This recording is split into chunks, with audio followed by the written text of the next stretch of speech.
पाषाण काल मानव इतिहास का वो समय था जब मनुष्य ने पहली बार धरती पर अपने जीवन के लिए संघर्ष करना प्रारंभ किया। उन्होंने अपने जीवन को आसान बनाने के लिए पत्थरों का प्रयोग करना सीख लिया था, लेकिन तब न उनके पास कोई तकनीकी थी और न आज की तरह कोई वैज्ञानिक ज्ञान। उनके पास केवल जीवित रहने का संकल्प था। दरअसल पाषाण काल मानव की एक भावनात्मक यात्रा है जो आज से 25 लाख वर्ष पहले शुरू हुई और 2000 ईसा पूर्व आते आते समाप्त हो गई। इतने लंबे सफर की ये कहानी आज भी प्राचीन गुफाओं, पहाड़ों और नदियों घाटियों में गूंज रही है।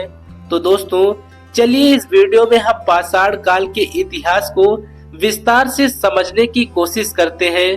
दोस्तों भारत में पाषाण काल के 3 प्रमुख चरण रहे हैं, पुरा पाषाण काल, मध्य पाषाण काल और नव पाषाण काल। इन 3 चरणों में मानव ने धीरे धीरे पत्थरों का उपयोग करके अपनी तकनीकी क्षमता को बढ़ाया और साथ ही साथ समाज और संस्कृति की नींव रखी। सर्वप्रथम पुरा पाषाण युग के मानव के अस्तित्व और संघर्ष की कहानी को समझते हैं। पुरा पाषाण काल वो समय था जब मानव अपने अस्तित्व के लिए हर समय हर पल तेजी से संघर्ष कर रहा था। यही वो काल था जो लगभग 25 लाख वर्ष पहले शुरू हुआ और 10,000 ईसा पूर्व तक अपने अस्तित्व में रहा। इस युग के लोग खाना बदोश थे, यानी वो एक जगह से दूसरी जगह घूमते रहते थे। भोजन की तलाश में वो जंगली जानवरों का शिकार करते थे। ये लोग मुख्य रूप से शिकार पर ही निर्भर थे। शिकार करने के लिए पत्थरों से बने हथियारों का प्रयोग करते थे। पत्थर से बने ये हथियार उनके लिए मृत्यु और जीवन की रेखा को तय करते थे। इस युग के मानव के पास कोई स्थायी घर नहीं थे। वो गुफाओं या खुले आसमान के नीचे रहते थे। भीषण ठंड, भूख और जंगली जानवरों से अपनी रक्षा करने के लिए उनके पास सिर्फ एक ही सहारा था और वो सहारा था पत्थर। इन्हीं पत्थरों से शुरू हुई उनकी यात्रा अंततः उन्हें एक सभ्य समाज की ओर ले गई। मध्य प्रदेश की भीमबेटका की गुफाएं पूरा पाषाण काल के मानव की उत्कृष्ट कलाकृतियों को प्रदर्शित करती है। इन चित्रों में शिकार की कलाकृतियां, जानवरों के चित्र, हथियारों के चित्र और मानव आकृतियां उकेरी गई हैं। इन चित्रों को देखकर ऐसा लगता है कि मानो हमारे पूर्वज अपने संघर्ष और अपनी भावनाओं को इन पत्थरों पर दर्ज कर रहे थे ताकि आने वाली पीढ़ियां उनके बारे में अधिक से अधिक जान सके। मध्य पाषाण काल ये काल पुरा पाषाण और नव पाषाण काल के बीच का एक संक्रमण काल है। ये लगभग 10,000 ईसा पूर्व से लेकर 6,000 ईसा पूर्व का समय माना जाता है। इस समय तक मानव ने पत्थरों से औजार बनाना और उनका उपयोग करना पूरी तरीके से सीख लिया था। इसके साथ ही उन्होंने मछली पकड़ने और छोटे छोटे जानवरों को पालना भी शुरू कर दिया था। मध्य पाषाण काल के लोग छोटे छोटे समूहों में रहकर एक जगह से दूसरी जगह पर जाया करते थे। अब ये मानव पूरी तरीके से खाना बदोश नहीं रह गए थे। अब के मानव के जीवन में स्थिरता की झलक धीरे धीरे दिखने लगी थी।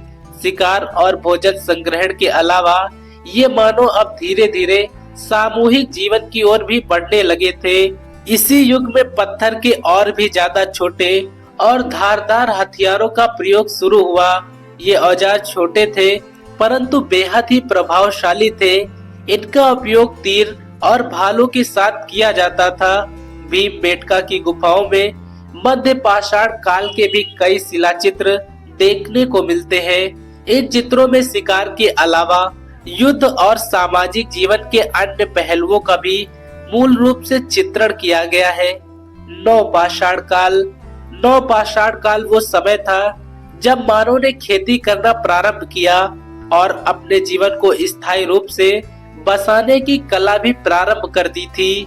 ये काल लगभग 6,000 ईसा पूर्व से लेकर 2000 ईसा पूर्व तक रहा। नव पाषाण युग का आगमन मानव जीवन में एक बड़ा मोड़ था, जब खाना बदोश जीवन को छोड़कर लोग स्थायी रूप से बसने लगे। इसी युग में लोगों ने स्थायी घर भी बनाना प्रारंभ कर दिया था। वो मिट्टी और पत्थरों से बने घरों में रहते थे। अब ये जंगली फलों और सब्जियों के संग्रहण के अलावा अनाज की खेती करने लगे थे। गेहूं, जौ, चावल उनके प्रमुख अनाज हुआ करते थे। इसके अलावा वो पशुपालन भी करने लगे थे। इस युग में पत्थर से बने हथियार और भी ज्यादा धारदार और चिकने हो गए थे। ये लोग खेती करने के लिए अब हल और अन्य औजार भी बनाने लगे थे। चक्की का आविष्कार भी इसी युग में माना जाता है, जिससे अनाज को पीसकर आटा बनाया जाता था। इसके अलावा मिट्टी के बर्तन बनाने की तकनीकी भी इसी युग में विकसित हुई। आज के बलूचिस्तान में स्थित मेहरगढ़ नवपाषाण काल का एक महत्वपूर्ण स्थल है। यहाँ की खुदाई में हथियार, पशुपालन और कृषि के कई सारे प्रमाण मिले हैं। इस युग में मुर्दों को दफनाने की परंपरा भी आरंभ हो चुकी थी। इस युग में मृतक के साथ आभूषण, हथियार और खाने पीने की चीजों को दफनाया जाता था। तो दोस्तों, आपको ये जानकारी कैसी लगी? कमेंट बॉक्स में हमें अपनी राय जरूर दें। कल फिर से मिलेंगे एक नई वीडियो के साथ। तब तक के लिए जय हिंद, जय भारत साथियों।